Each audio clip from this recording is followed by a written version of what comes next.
துலாம் ராசி அன்பர்களே, இன்பங்கள் துன்பங்கள் இது ரெண்டுமே நிறைஞ்ச ஒரு கலந்த அனுபவ பாடம் தான் நம்மளுடைய வாழ்க்கையாக இருக்குது.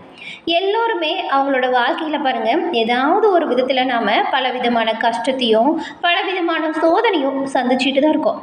அப்படி இருக்கக்கூடிய காலகட்டத்தில் மனுஷராக பிறந்திருக்கக்கூடிய நாம் கேட்குறது எல்லாமே நாம் பெறக்கூடிய ஒரு விஷயம் என்ன அப்படின்னு பார்த்தா இறை வழிபாடு. நமக்கு இக்கட்டாக இருக்கக்கூடிய காலகட்டத்தில் கூட நம்ம மனிதர்கள் கிட்ட உதவி கேட்கறத விட அதிகமான மக்கள் என்ன பண்ணுவோன்னு பார்த்தா இறைவனிடம் சென்று நம்மளோட நிலையை கூறி இறைவனிடம் நம்ம ஆறுதலை தேடுவோம். அந்த வகையில் இந்த துலாம் ராசி அன்பர்கள் எந்த கோவில் சென்று வழிபட்டால் நீங்கள் நன்மைகளை பெற முடியும், என்ன பரிகாரம் செஞ்சால் நீங்கள் உங்களோட வாழ்க்கையில் மேன்மை அடைய முடியும், இது பற்றின முழுமையான தகவலையுமே உங்களுக்காக இந்த பதிவில் நாங்கள் சொல்லியிருக்கோம். இந்த பதிவு நீங்கள் பயன்பெறும் வகையில் இருக்கும், அதனால் ஸ்கிப் பண்ணாமல் முழுமையாக பாருங்கள். நீங்கள் இப்போ தான் ஃபர்ஸ்ட் டைம் நம்மளோட சேனலையே பார்க்குறீங்க அப்படின்னா மறக்காமல் நம்மளோட சேனலை சப்ஸ்கிரைபும் பண்ணிக்கோங்க. துலாம் ராசி அன்பர்கள் எப்பொழுதுமே உங்களை சிறப்பானவங்களாக காட்டுப்பீங்க. இந்த துலாம் ராசியில் இருக்கிறவங்க உங்களோட வாழ்க்கையில் இருக்கக்கூடிய அனைத்து வித தீமைகளையும் நீக்கி எப்பொழுதுமே நன்மையான பலன்களையும் அதிர்ஷ்டங்களையும் பெறணும் அப்படின்னா இந்த ஒரு விஷயத்தை செஞ்சால் நன்மைகளை பெறலாம். அது என்ன அப்படிங்கிறது தான் இந்த பதிவில் உங்களுக்காக சொல்லியிருக்கோம், முழுமையாக பாருங்கள். துலாம் ராசியில் இருக்கக்கூடிய நீங்கள் உங்களோட தனிப்பட்ட ஜோதிட ரீதியாக இருக்கக்கூடிய அனைத்து வித பிரச்சனைக்கும் எளிய முறையில் தீர்வு பெற நினச்சிங்கன்னா டிஸ்கிரிப்ஷனில் பாருங்கள், ஜோதிட நம்பர் கொடுத்துருக்கோம். உங்களோட தனிப்பட்ட ஜாதகத்தில் இருக்கக்கூடிய கிரக அமைப்பால் என்ன மாதிரியான மாற்றங்கள் வரும், நிறைய விஷயத்தில் ஏற்படக்கூடிய தீமையாக இருந்தாலும் சரி நன்மையாக இருந்தாலும் சரி அதை முன்கூட்டியே நீங்கள் தெரிஞ்சுக்கிட்டு உங்களோட வாழ்க்கையில் மேன்மை அடைய உதவியாக இருக்கும் இந்த நம்பர். அதனால தான் டிஸ்கிரிப்ஷனில் நம்பர் கொடுத்துருக்கோம், பயன்படுத்திக்கோங்க. மேசத்துலேருந்து மீனம் ராசி வரைக்கும் 12 ராசி இருக்குது. ஒவ்வொருத்தரும் அவங்களோட ராசி அதிபதியை யாருங்கிறத முதல்ல தெரிஞ்சுக்கணும். அவங்களுடைய ராசிக்குரிய கோவில் என்ன அப்படிங்கிறத அதுக்கப்புறம் தெரிஞ்சுக்கணும். உங்களுடைய ராசிக்குரிய கோவிலுக்கு சென்று நீங்கள் வழிபாடு செஞ்சீங்கன்னா நல்ல பயன்கள் உங்களுக்கு உண்டாகும். ஒருத்தருமே பிறக்கும்போது அவங்களோட ராசி நட்சத்திரம் இதெல்லாம் நம்ம குறித்து வச்சு ஜாதகம் எழுதிடுறோம்.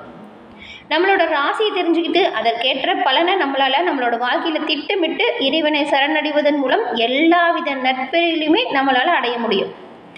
வாழ்க்கையில் வரக்கூடிய மிக தடைகளாக இருந்தாலும் சரி, மிகப்பெரிய தடைகள் ஏற்படும் போதும் நீங்கள் உங்களோட ராசிக்குரிய கோவில் சென்று வழிபட்டு வந்தீங்கன்னா அந்த தடையிலிருந்து மீண்டு வர முடியும். அந்த வகையில் துலாம் ராசி அன்பர்களின் அதிபதி யார், அவர் வணங்க வேண்டிய தெய்வம் யார் அப்படிங்கிறத இப்போ நம்ம பார்க்கலாம். துலாம் ராசியில் பாருங்கள், சித்திரை 3ஆம் பாதம், சுவாதி, விசாகம் 3ஆம் பாதம் வரையில் இருக்கக்கூடிய நட்சத்திரத்தில் இருக்கிறவங்க இந்த துலாம் ராசியில் பிறந்தவங்களா இருப்பீங்க. இந்த துலாம் ராசி அதிபதி சுக்கிர பகவான். சனி பகவான் இந்த ராசியில் தான் உக்கிரமடைகிறாரு. இவங்க உங்களோட வாழ்க்கையில் பாருங்கள் அவசியமாக சென்று வரக்கூடிய கோவில் எதுன்னு கேட்டால் திருத்தணி அருள்மிகு சுப்பிரமணியர் திருக்கோவில் தான். சுப்பிரமணியரை துலாம் ராசி அன்பர்கள் வேண்டி வருவதன் மூலம் அனைத்து வித தடைகளும் உங்களை விட்டு விலகியோடும் அப்படிங்கிறது ஐதீகமே சொல்லியிருக்கு. எத்தனை கோபம் மனக்குழப்பம் இது இருந்தாலுமே திருத்தணி சென்று சுப்பிரமணியரை நீங்கள் வழிபட்டு வருவதன் மூலம் அந்த பிரச்சனை அனைத்துமே சூரியனை கண்ட பனி போல உங்களை விட்டு விலகிடும். உங்களுக்கு திருத்தணி முருகன் பிடிக்கும் அப்படின்னா திருத்தணி முருகனுக்கு அரோகரா அப்படிங்கிற மந்திரத்தை மறக்காமல் 3 முறை பதிவிடவும் செய்யுங்க. திருத்தணி முருகனின் அருளால் உங்களோட வாழ்க்கையில் நடக்கிறது எல்லாமே நல்லதாக நடக்கும். முருகனின் அருள் பெற்ற நலமுடன் வாழ உங்களுக்கு வாழ்த்துக்களையும் முருகப்பெருமானிடம் உங்களுக்காக நாங்கள் பிரார்த்தனையும் செஞ்சுக்கிறோம். நீங்கள் தொடர்ந்து திருத்தணி முருகனை வழிபட்டு வருவதன் மூலம் உங்களோட வாழ்க்கையில் நன்மை உண்டாகும். எல்லா விதத்திலுமே இருக்கக்கூடிய மனக்குழப்பம் தீரும், நம்பிக்கை அதிகரிக்கும். திருத்தணி முருகனுக்கு நீங்கள் சந்தன காப்பு, பஞ்சாமிர்த படையல், காவடி எடுத்தல், பால் குடம் எடுத்தல், இந்த நேர்த்தி கடனை ஏதாவது ஒன்று வச்சு உங்களோட பிரார்த்தனையை வேண்டிக்கோங்க. அந்த விஷயம் கூடிய விரைவில் உங்களோட வாழ்க்கையில் நடக்கும். இந்த கோவில் திருவள்ளூர் மாவட்டம் திருத்தணி மலையில் இருக்குது. சுப்பிரமணிய சுவாமி வள்ளியை சிறைப்பிடித்து திருமணம் செய்த தலம் இது. அதனால் திருமண தடை நீங்கள் இந்த கோவில் சென்று வழிபாடு செஞ்சால் கூடிய விரைவில் திருமண தடை நீங்கும், அவங்களுக்கு மாங்கல்ய பாக்கியம் உண்டாகும். ஒரு வருஷத்தில் 365 நாள் இருக்குது. இது குறிக்கக்கூடிய வகையில் இந்த கோவிலில் பாருங்கள் 365 படிக்கட்டு இருக்கும். நம்ம 365 படிக்கட்டு ஏறி தான் திருத்தணி முருகன் சுவாமியை தரிசனம் செய்யணும். முருகப்பெருமானோட 5ஆம் படை வீடு தான் இந்த திருத்தணி. சுப்பிரமணியரை 5 குறிப்பிட்ட தினத்தில் தொடர்ந்து வழிபாடு செய்யக்கூடிய பக்தர்கள் முருகப்பெருமானின் பரிபூரணமான ஆசையும் பெற்று அவங்களோட வாழ்க்கையில் அரிய நல்ல பேர்களை பெற்ற ஒரு நபராக வர முடியும். முருகப்பெருமானோட சரவண பொய்கை தீர்த்தத்தில் கார்த்திகை பெண்களுக்கு குழந்தைகளாக அவதரித்த ஒரு திருக்குளம் இருக்குது. திருத்தணிகை சரவண பொய்கை தீர்த்தத்தில் நீராடுறவங்களோட உடல் உபாதை பாவங்கள் இது எல்லாமே போர்க்கப்படுமா. சப்த ரிஷிகள் அப்படின்னு சொல்லக்கூடிய வசிஷ்டர் முதலாவதான 7 முனிவர்கள் இங்கு முருகப்பெருமான பூஜை செஞ்சு வழிபாடு செஞ்சுருக்காங்க. அவங்க பூஜித்த இடம் மலையின் தென்புற திசையில் இருக்குது. அவங்க பூஜித்த இடத்தில் நீங்கள் செஞ்சு வழிபாடு செஞ்சால் இன்னுமே நன்மைகளை பெற முடியும். அவங்க அமைச்ச 7 சுனைகளும் மற்றும் கன்னியர் கோவிலுமே திருத்தணி முருகன் கோவில் இருக்குது. இந்த இடம் இப்போ வந்துட்டு 7 சுனை கன்னியர் கோவில் அப்படின்னு அழைக்கப்படுது. ஆடி கிருத்திகை மாதாந்திர கிருத்திகை விரத நாட்கள் அது மட்டும் இல்லாமல் ஆண்டுதோறும் நடைபெறுகிற டிசம்பர் 31 ஜனவரி 1 நடைபெறும் திருப்புகழ் திருப்படி திருவிழா இந்த கோவிலில் ரொம்பவுமே விமர்சையாக கொண்டாடப்படுகிற ஒரு விசேஷமான விழாவாக பார்க்கப்படுது. அதில் நீங்கள் கலந்துக்கிட்டாலும் அனைத்து வித நன்மைகளையுமே பெற முடியும். இந்த கோயிலுக்கு எப்படி போகலான்னு பார்த்தா பஸ் வசதி இருந்துட்டு தான் இருக்குது. சென்னை மும்பை ரயில் பாதையில் அரக்கோணத்தில் இறங்கி 13 கிலோமீட்டர் தொலைவில் திருத்தணி இருக்குது. மாநிலத்தின் பல்வேறு பகுதியிலிருந்து ரயில் அரக்கோணம் போகலாம். அங்கேருந்து பேருந்து வசதி இருக்குது. இப்படி அனைத்து வித நல்ல ஒரு விஷயத்தையுமே பெறக்கூடிய அமைப்பை திருத்தணி முருகன் துலாம் ராசி அன்பர்களுக்கு கொடுக்கக்கூடிய வல்லமை இருக்குது. இங்கே போனால் மிஸ் பண்ணாமல் நீங்கள் பார்க்க வேண்டிய இடங்களும் நிறைய இருக்குது. அங்கெல்லாம் நீங்கள் தவறாமல் முருகப்பெருமானோட அருளை பெற்று வரக்கூடிய அனைத்து வித நன்மைகளையுமே பெறக்கூடிய அமைப்பை உண்டாக்கி கொள்ள முடியும். துலாம் ராசி அன்பர்கள் திருத்தணி முருகப்பெருமான வழிபாடு செய்வதன் மூலம் நன்மைகளை பெறலாம். மேலும் இந்த ஒரு பரிகாரத்தை செய்யலாம். இதுவுமே உங்களோட வாழ்க்கையில் இன்னுமே நன்மைகளை கொடுக்கும். அது என்னன்னு பார்த்தா இப்போ பார்த்திங்கன்னா உலகம் எல்லாமே பல கோடி மக்கள் வாழ்ந்துட்டு வரோம்.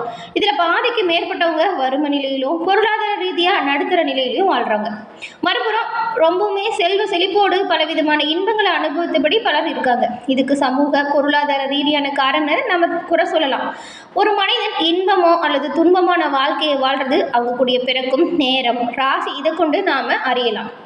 அந்த வகையில் இன்பத்தையும் துன்பத்தையும் நிறைஞ்ச வாழ்க்கையை அனுபவிக்கக்கூடிய துலாம் ராசி அன்பர்கள் நீங்கள் உங்களோட வாழ்க்கையில் சிறப்படியே என்ன பரிகாரம் செய்யணும் அப்படிங்கிறத பார்க்கலாம். ஜோதிடத்தில் சொல்லக்கூடிய ராசி கட்டத்தில் 7ஆவதாக வருது துலாம் ராசி. இந்த ராசியின் அதிபதி இன்பத்துக்கு காரணமாக இருக்கக்கூடிய சுக்கிரன்.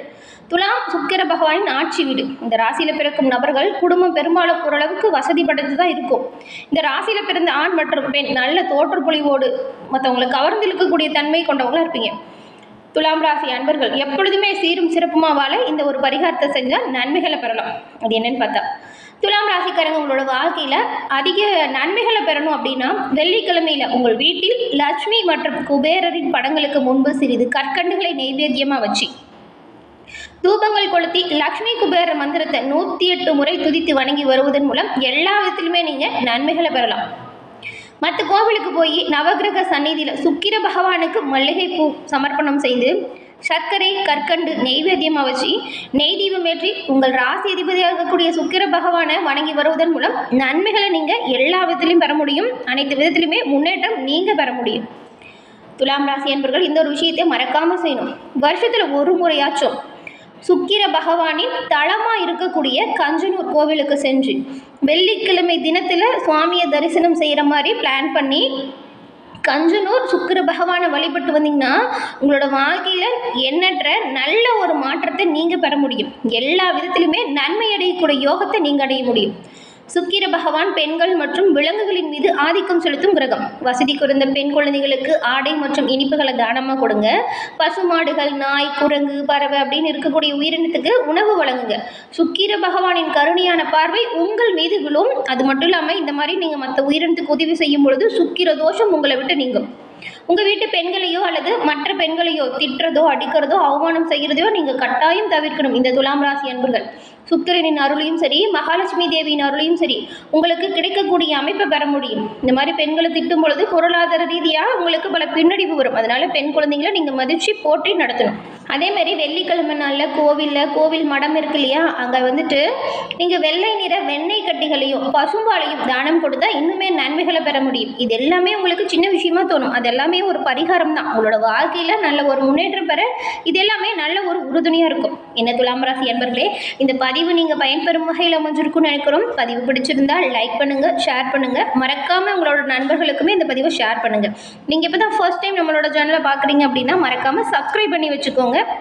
தொடர்ந்து பார்த்தமைக்கு நன்றி நேயர்களே. நன்றி, வணக்கம்.